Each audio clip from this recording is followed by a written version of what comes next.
1 Chronique chapitre 11. Toute branche famille Israël yo vin joindre David la ville Hébron, yo dit comme ça. Nous c'est moun même race, même famille avec ou. Verset 2.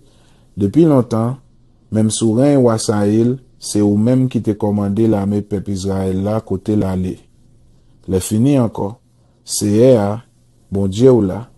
Te promet c'est ou même qui pral gouverner peuple là. Peuple Israël là. C'est ou même qui pral chef yo. Verset 3.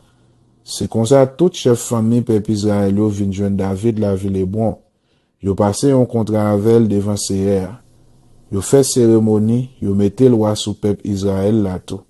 Jean Seher te fait promesse là dans bouche prophète Samuel. Verset 4. David marchait sous la ville Jérusalem ensemble avec tout le monde peuple Israël yo. Les ça, la ville la terre les Jébis. C'est moun Jébis yo, premier moun qui te rete dans pays ya, qui t'a vivre là toujours. Verset 5. Moun Jébis yo te dit David, ou pas jamais qu'arriver entrer dans la ville non. Mais David prend gros fort qui était sous tête mon Sion, c'est lui aurait la ville David là. Verset 6. David peut-être pas te dit premier moun qui va attaquer moun Jébis yo, la mette le chef, moun sa ap granek dans gouvernement là. Joab petit garçon c'est Ouya, c'est premier moun qui attaqué. C'est comme ça il vient chef. Verset 7. Après ça, David a arrêté dans fort. C'est peut-être ça y aurait la ville David là. Verset 8. Il fini. Il bâtit l'autre caille fait one fort. Depuis sous terrasse n'a arrivé bon palais. Joab même rebâti reste la ville là. Verset 9. Chaque jour David tap vin pi fort. C'est un bon Dieu qui gagne tout pouvoir te camper avec. Verset 10. Mais non chef voyant soldat David yo.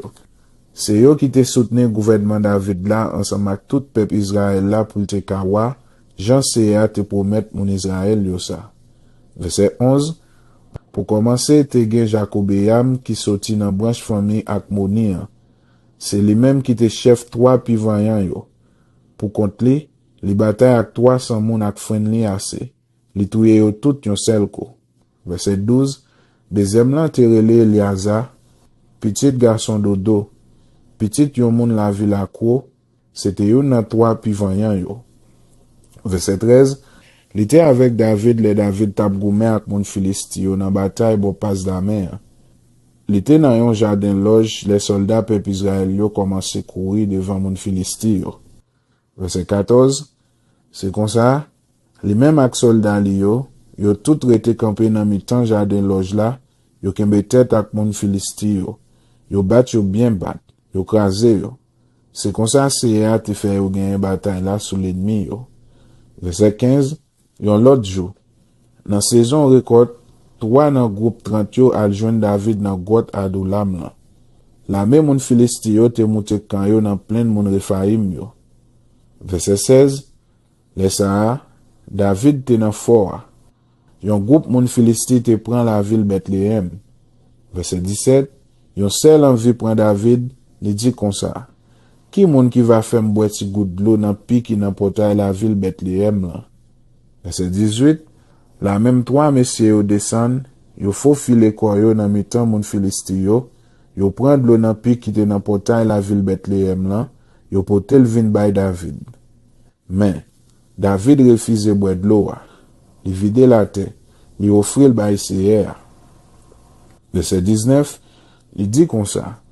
C'est, moi pas gen droit boire de l'eau ça. C'est un coup si m'ta boire 100 messieurs sa yo qui risque la vie yo pour y aller chercher. C'est comme ça, il de refuser boire de l'eau. C'est ça 3 voyants garçons sa yo te fait. Verset 20. Abishai frère Joab, te chef 30 voyants yo. Pour contre li avec yon frère namel, li goumé à 300 moun netouye yo. C'est comme ça tout le monde tape non maintenant dans le groupe 30 voyants yo. Verset 21. C'est lui-même qui te recevoir plus louange dans 30 voyants yo. Après ça, il vient chef yo. Mais, il pas jamais rivé faire ça 3 pi voyants yo te fait. Verset 22. Benaja petit garçon Jéhojada, moun la ville Kapseel, te petit yon voyant soldat. Il te fait un pile bagay qui fait ouais li pat manquer courage. C'est les mêmes qui te touye deux petites Ariel yo, moun la ville Moab. Yon jour, la neige tap tombé. Li descend dans un citerne de l'eau al touye yon lion. Verset 23. Li touye tout yon moun pays l'Égypte, yon gros potori garçon 7 pieds 6 pouces wote, qui te gen yon gros fwen nan men li. Fwen nan te gen yon manche même grosse ak yon gros manche pilon. Benaja même al attaque li ak yon bâton ase. Li wete lance lan nan men moun pays l'Égypte la, et puis li touye la vel.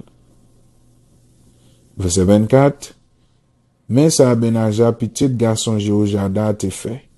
C'est comme ça, tout moun tap nommé non dans groupe 30 voyant yo. Verset 25. C'est non li yo tap nommé pi plus dans 30 voyant yo. Après ça, li vin chef yo. Mais, li pa jam rive fait ça toi pi voyant yo te fait. David te mette le nan garde corps li. Verset 26. Mais non l'autre voyant soldat yo. Asael, frère Joab la. Et là nan, petit garçon Dodo, moun la ville Bethléem. Verset 27. Chamot, moun la ville Awod. Elez, moun la ville Palon. Verset 28. Ira, petit garçon Ikesh, moun la ville Tekoa. Abieze, moun la ville Anatot. Verset 29. Sibekai, moun la ville Osha. Ilaï, moun la ville Aoya. Verset 30. Maraï, moun la ville Netofa. Eleb, petit garçon Bana, moun la ville Netofa. Verset 31. Itaï, petit garçon Ribaï, moun la ville Gibea nan portion te ki pou brèche famille Benjamin yo. Benaja, moun la ville Piraton. Verset 32. Ouraï, moun la ville Gash yo. Abiel, moun la ville Araba. Verset 33. Azmavet, moun la ville Bahaoum. Eliaba, moun la ville Chalbon. Verset 34. Petit garçon Hachem yo, moun la ville Gizon. Jonathan, petit garçon Chagé, moun la ville Ara. Verset 35. Akiyam, petit garçon Saka, moun la ville Ara. Eliphal, petit garçon Ou. Verset 36. Efe, moun la ville Mekera. Akija, moun la ville Palon. Verset 37. Ezwo, moun la ville Kamel.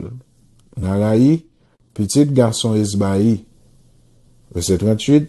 Joël, frère Nathan. Mibka, petit garçon Agri. Verset 39. Zélek, moun la ville Amon. Nakaraï, moun la ville Béot. C'est lui-même qui te pote zam Joab, petit garçon Seouya. Verset 40. Ira ak Gareb nan famille Jeter. Verset 41. Ouri, moun la ville Etla. Zabad, petit Aklaï. Verset 42. Adina, petit Siza, yon chef nan branche famille Ouben lan, ak yon groupe 30 moun avel. Verset 43. Ana, petit garçon Maka. Josaphat, moun la ville Mitni. Verset 44. Ouzia, moun la ville Astarot. Sama ak Jeel, petit garçon Otam, moun la ville Aoye. Verset 45. Jedjael ak Joa, frère li, tout de petits garçons Chimri, moun la ville Tiz. Verset 46. Eliel, moun la ville Manaim. Jeribaï ak Josavia, petit garçon Elnam. Jitma, moun la ville Moab. Verset 47. Eliel, Obed ak Jasiel, moun la ville Soba.